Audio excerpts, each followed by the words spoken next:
نحمده ونصلي ونسلم على رسوله الكريم أما بعد فأعوذ بالله من الشيطان الرجيم بسم الله الرحمن الرحيم شهر رمضان الذي أنزل فيه القرآن هدى للناس وبينات من الهدى والفرقان فمن شهد منكم الشهر فليصمه صدق الله مولانا العظيم اللهم صل على سيدنا ومولانا محمد وعلى آله وأصحابه وبارك وسلم۔ رمضان کا مہینہ وہ ہے جس میں قرآن مجید اتارا گیا،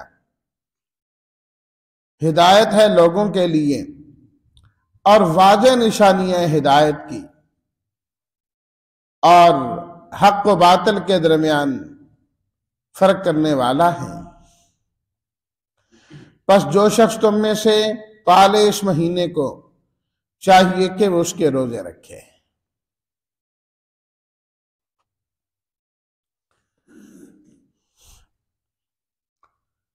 اس آیت میں اللہ تعالیٰ نے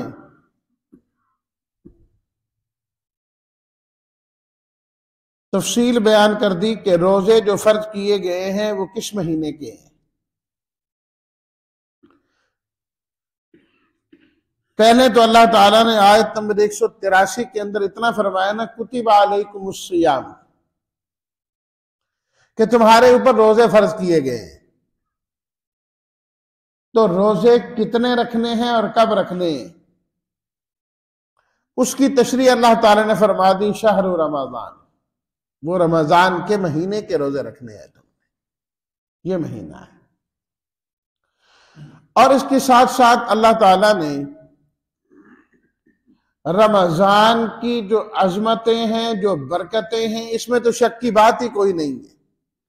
اس کا ایک ایک جو لمحہ ہے نا، وہ انتہائی قیمتی ہے۔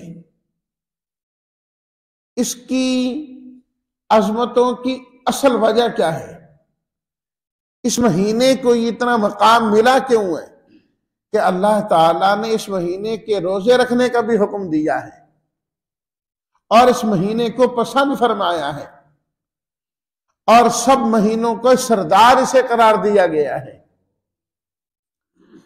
اس کی اصل وجہ ہے کیا، اس کی عظمت کی؟ فرمایا الذی انزل فیہ القرآن، اس کی عظمت کی اصل وجہ یہ ہے کہ اس میں قرآن مجید نازل کیا گیا ہے۔ قرآن مجید چونکہ اللہ تعالی کی عظیم الشان کتاب ہے، اور یہ ایک ایسی کتاب ہے کہ یہ جہاں جہاں یوں کہیے جو بھی اس کے ساتھ جڑ جائے، جس چیز کی نسبت بھی اس قرآن کے ساتھ ہو جائے، وہ چیز عظیم ہو جایا کرتی ہے، وہ عظمت والی ہو جایا کرتی ہے۔ اللہ اکبر۔ جبریل امین اس قرآن مجید کو لے کر آئے تو وہ تمام فرشتوں کے سردار ہیں۔ نبی کریم صلی اللہ علیہ وسلم پر یہ قرآن مجید نازل کیا گیا، آپ تمام نبیوں کے سردار ہیں۔ اس امت کو قرآن مجید عطا کیا گیا، دیا گیا، یہ امت ساری امتوں کی سردار ہے۔ اللہ اکبر۔ یہ قرآن مجید جس شہر مکہ المکرمہ اور مدینہ منورہ میں نازل کیا گیا، وہ شہر ساری دنیا کے شہروں سے اعلیٰ اور افضل ہے۔ اللہ اکبر۔ قسمیں کھائیں اللہ نے، والتین والزیتون وطور سینین وہذا البلد الامین۔ فرمایا ہم اس امن والے شہر کی قسم کھاتے ہیں، ہمیں اس کی قسم ہے۔ قسم عظمت کے لیے اللہ تعالیٰ کی جانب سے کھائی جاتی ہے۔ اسی طرح جس مہینے میں نازل کیا گیا وہ مہینہ بھی سارے مہینوں سے اعلیٰ ہے، افضل ہے، اور جس رات میں نازل کیا گیا وہ رات ساری راتوں سے اعلیٰ ہے۔ انا انزلناہ فی لیلۃ القدر وما ادراک ما لیلۃ القدر لیلۃ القدر خیر من الف شہر، خیر، خیر رات ہے، سراسر خیر ہے۔ اسی طرح جو شخص قرآن مجید کے ساتھ جڑ جائے، اس کا مشغلہ قرآن پڑھنا، پڑھانا، سننا، سنانا ہو تو فرمایا خیرکم من تعلم القرآن وعلمہ، تم میں سے بہتر وہ ہے جو قرآن مجید سیکھے اور سکھائے۔ جو سیکھتا اور سکھاتا رہے وہ افضل ترین خیر والا انسان، خیر والا انسان۔ تو قرآن مجید کے ساتھ نسبت کوئی معمولی چیز نہیں ہے، کوئی معمولی اور ہلکی چیز نہیں ہے، اور اللہ نے رمضان کا تعارف قرآن سے کرایا اور قرآن کا تعارف رمضان کے ذریعے سے کرایا۔ یہاں جب بات آئی رمضان کی تو تعارف کے لیے فرمایا شہر رمضان الذی انزل فیہ القرآن، اور ادھر جب بات آئی انا انزلناہ فی لیلۃ القدر، رمضان کی ایک رات کی، تو گویا کہ تعارف قرآن کا کروانا تھا، تو وہاں پر کیا فرمایا کہ ہم نے اس قرآن کو لیلۃ القدر میں نازل کیا ہے، لیلۃ القدر کے اندر نازل کیا ہے۔ قرآن اور رمضان یہ دونوں آپس میں جڑے ہوئے ہیں، لازم اور ملزوم ہیں۔ رمضان صرف روزوں کا مہینہ ہی نہیں، رمضان قرآن کا مہینہ بھی ہے۔ قرآن اللہ تعالیٰ نے نازل اسی مہینے میں کیا ہے، اس سے بڑی جو ہے نا اس کی خصوصیت کیا ہو سکتی ہے؟ اس لیے رمضان المبارک میں قرآن مجید کی تلاوت کی کثرت ہونی چاہیے، کثرت ہونی چاہیے۔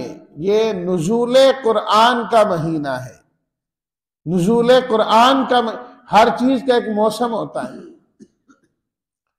اور موسم میں وہ چیز کثرت کے ساتھ پائی جاتی ہے، کثرت کے ساتھ پائی جاتی ہے، عام ملتی ہے۔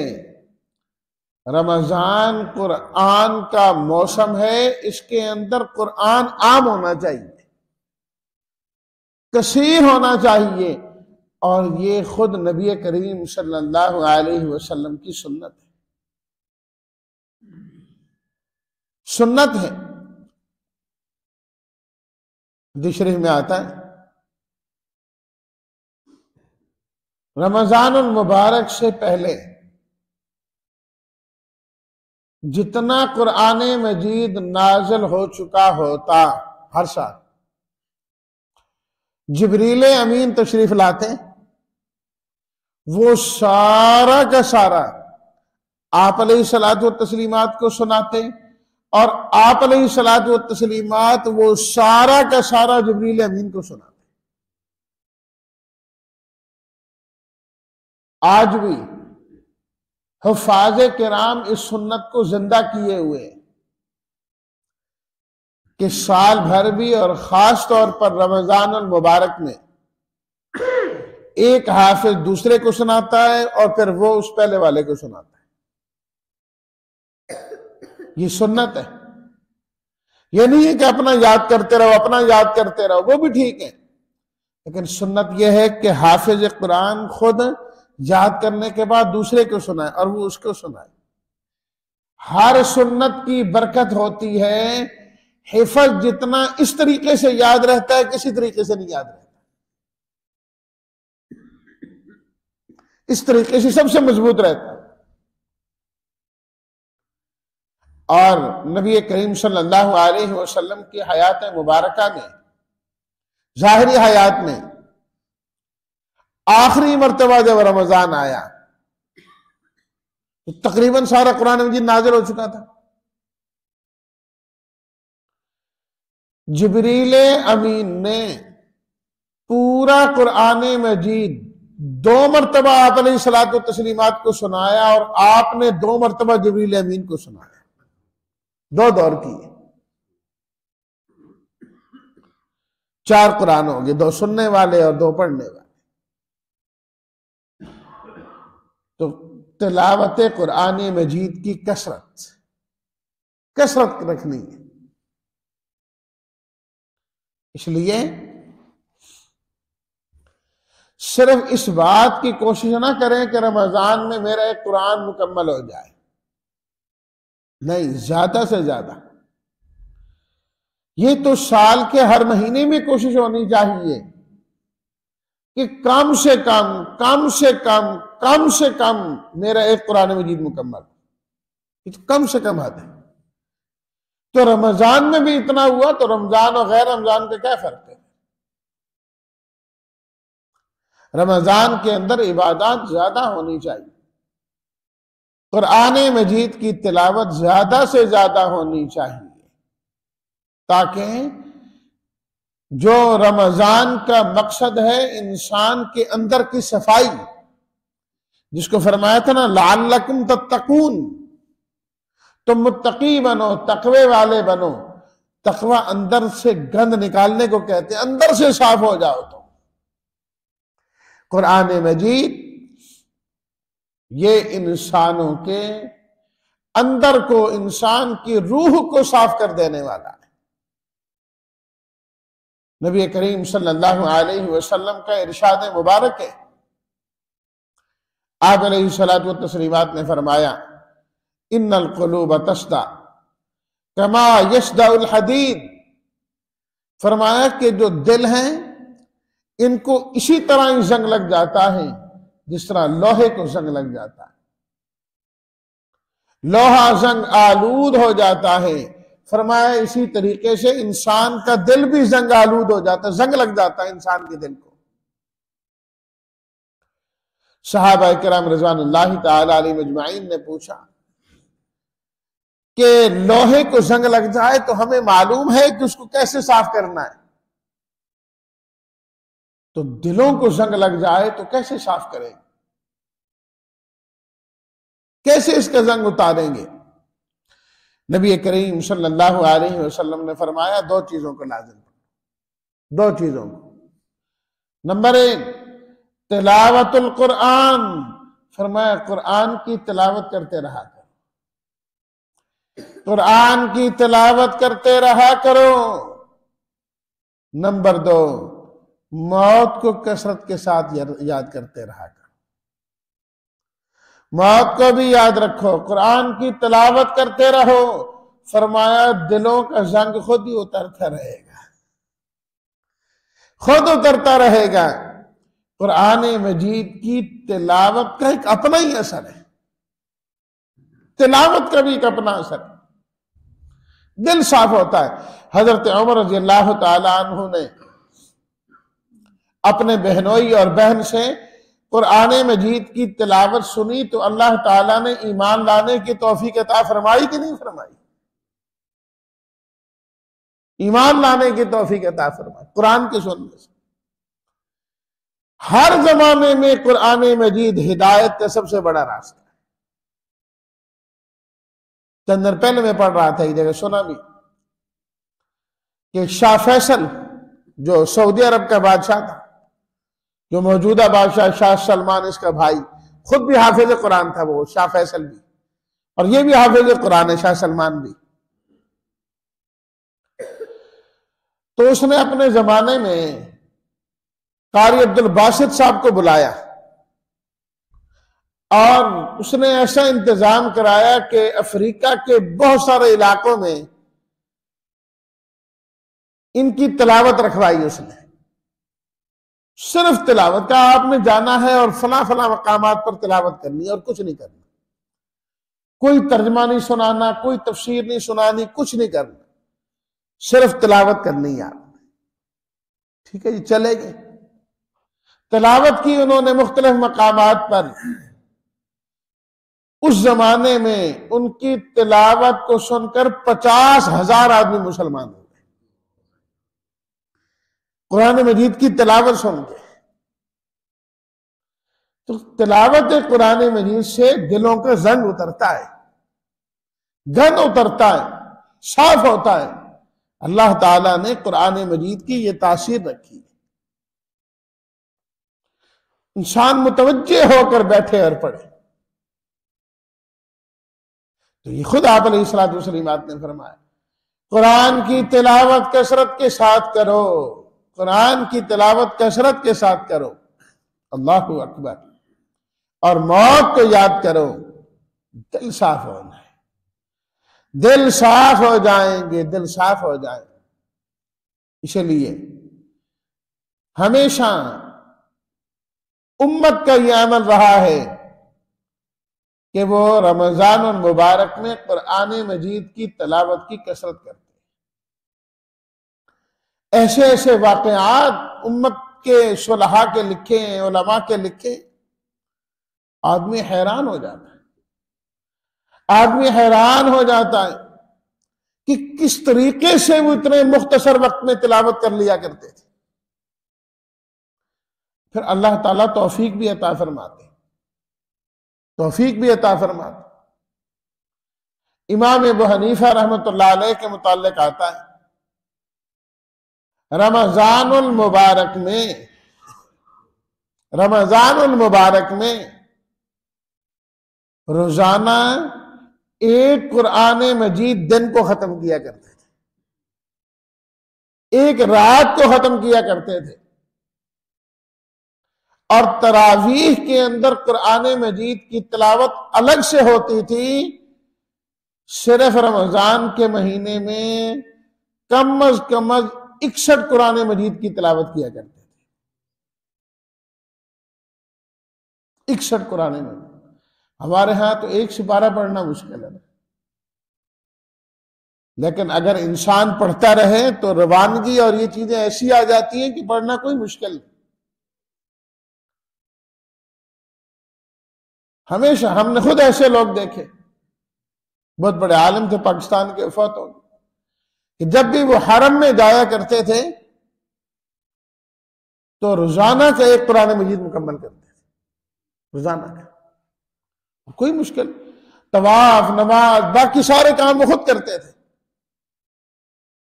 خود کیا کرتے تھے، وہ بھی چلتے، یہ بھی چلتے۔ جب انسان کسی چیز کی ہمت کر لیتا ہے، اللہ تعالیٰ پھر وقت میں وہ برکت دیتے ہیں، تھوڑے وقت میں زیادہ کام کر لیا کرتا ہے، تھوڑے وقت میں۔ اور روزانہ تہجد کی نماز میں 5 7 سپارے پڑھنے والے، 10 سپارے پڑھنے والے تو آج بھی کثرت کے ساتھ موجود ہیں، آج بھی موجود ہیں، تو کثرت کے ساتھ اتنا پڑھتے ہیں۔ اللہ ان کو توفیق عطا فرما دے، نیند ان کی بھی پوری ہوتی ہے، کام ان کے بھی ہوتے ہیں، سب کچھ ہوتا ہے۔ تو رمضان المبارک کے کاموں میں، عبادات میں ایک چیز کیا ہے؟ قرآن ہے۔ شہر رمضان الذی انزل فیہ القرآن، رمضان کا مہینہ وہ ہے جس میں قرآن اتارا گیا ہے۔ آپ دیکھیں گے رمضان شروع ہوتے ہی پورے ملک میں قرآن کی بہار آ جاتی ہے، جو نہیں پڑھتا وہ بھی قرآن مجید کھول کے بیٹھ جاتا، جو پڑھتا ہے وہ پہلے سے زیادہ پڑھ رہا ہے۔ فرضوں میں بندہ الگ پڑھ رہا ہے، نفلوں میں الگ پڑھ رہا ہے، تراویح میں الگ پڑھ رہا ہے، ہر مسجد میں تراویح ہو رہی ہے، قرآن پڑھا جا رہا ہے، گھروں کے اندر پڑھا جا رہا ہے، ایک ایک گھر میں کئی کئی سنانے والے ہیں۔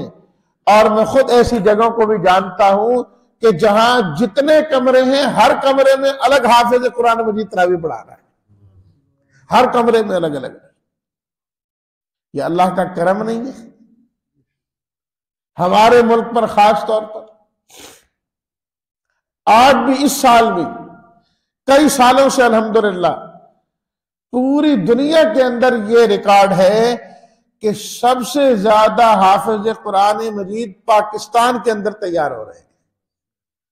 3-4 سال سے زیادہ ہو گئے ہیں مسلسل یہ ایوارڈ پاکستان کو مل رہا ہے. اور حتیٰ کہ 1-2 سال قبل امام کعبہ عبد الرحمن السدیس نے باقاعدہ ہمارے یہاں پاکستان کے مولانا حنیف صاحب ہیں جو وفاق المدارس عربیہ کے ناظم ہیں، ان کو بلا کر انہوں نے انعام دیا اس چیز کا کہ تم لوگ انعام کے مستحق ہو کہ سب سے زیادہ حافظ آپ کے پاکستان میں تیار ہو رہے. رمضان شروع ہوتے ہی قرآن کی بہار آ جاتی اور ہونی بھی چاہیے. شیخ الحدیث مولانا زکریا رحمۃ اللہ علیہ نے لکھا، فرمایا کہ روزانہ قرآن مجید پورا پڑھنا یہ تو ہمارے گھر میں ہماری خواتین کا بھی معمول ہے. خواتین کا بھی رمضان المبارک کا لکھا ہوں. اور فرمایا ہماری خواتین کا مقابلہ ہوتا تھا کہ سحری کر کے فجر کی نماز پڑھ کے بیٹھنا ہے، کوشش کرنی ہے جب تک قرآن مجید مکمل نہیں ہو جاتا اٹھنا ہی نہیں. ہر ایک کی ہوتی تھی کہ نہیں اس کو ضرورت پڑے وہ بے شک چلی جائے، میں نے نہیں جانا، میں نے قرآن مجید مکمل کرنا ہے. فرمایا ہمارے گھر کی تو خواتین کا یہ معمول ہے، مردوں کا ان کا تو کیا ہی کہنا ہے. 11 مہینے انسان سارے کام کرتا ہے، سب کے ساتھ تعلق ہے. اس مہینے میں رب العالمین کے ساتھ تعلق جوڑ کے دیکھنا چاہیے. اس تعلق کو نبھائیے. انسان کا اللہ سے جو تعلق ہے وہ قرآن مجید کے ساتھ جڑتا ہے. جب انسان قرآن مجید پڑھ رہا ہوتا ہے تو گویا کہ براہ راست اس کی اور اللہ کی آپس میں کلام ہو رہی ہوتی. لکھا نا علماء نے، بندے نے جب اللہ سے کلام کرنی ہو تو نماز پڑھتا ہے، یہ نماز کے ذریعے اللہ سے باتیں کرتا ہے. اور اللہ نے جب بندے سے بات کرنی ہو تو قرآن کے ذریعے کرتا ہے.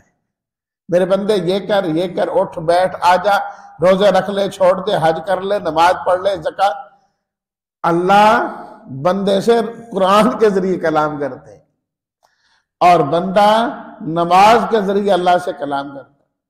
اے اللہ تیری حمد و ثنا کرتا ہوں، یا اللہ رب جعلنی مقیم الصلاۃ، مجھے نماز پڑھنے والا بنا دے، میری اولاد کو بھی، یا اللہ میری بھی مغفرت کر دینا، میرے ماں باپ.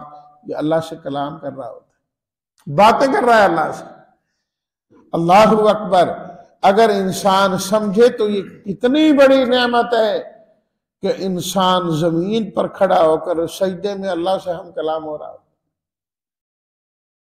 اور اللہ جو احکم الحاکمین ہے وہ اس قرآن مجید کے ذریعے سے آپ سے اور ہم سے ہم کلام ہوتا ہے. یہ ہم کلامی کی صفت اللہ نے عطا کی. اور پھر قیامت کے دن جنت میں اللہ براہ راست دیدار بھی کرائیں گے اور ہم کلام بھی ہوں گے. اب تو پردے ہیں نا، درمیان سے پردے بھی ختم ہو جائیں گے. تو رمضان اور قرآن یہ آپس میں لازم اور ملزوم ہے. اللہ ہم سب کو بھی رمضان المبارک میں زیادہ سے زیادہ قرآن مجید کے ساتھ جڑنے کی، تلاوت کرنے کی، اس کا معنی سمجھنے کی، مفہوم سمجھنے کی توفیق عطا فرمائے. جڑ جائے بندہ رمضان میں قرآن کے ساتھ. ذرا بھی نسبت ایک کام کر کے تھک جاتا ہے، کبھی تلاوت کر لے، کبھی تلاوت سن لے، ترجمہ پڑھ لے. الحمدللہ ہمارے ہاں فجر کی نماز کے بعد رات تراویح میں جو پڑھا جاتا ہے قرآن مجید کا حصہ، اس کا خلاصہ بیان کیا جاتا ہے. اس کے اندر شریک ہوں تاکہ ہمارے عقائد ٹھیک ہوں، کچھ نہ کچھ ہمیں قرآن مجید کے متعلق معلوم ہو. اس رات روزانہ الحمدللہ درس ہوتا ہے تو اس طرح 29-30 دنوں میں تقریباً پورے قرآن مجید کا خلاصہ ہو جاتا ہے. ٹھیک ہے آپ لوگوں نے سنا ہوگا لیکن بار بار سننا چاہیے، بار بار سننا چاہیے. سورہ فاتحہ بھی ہم ہر رکعت میں بار بار پڑھتے ہیں، بار بار پڑھتے ہیں. قرآن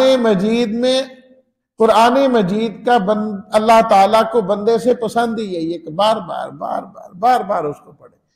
اللہ ہمیں قرآن سے جڑنے کی توفیق عطا فرمائے. الحمدللہ۔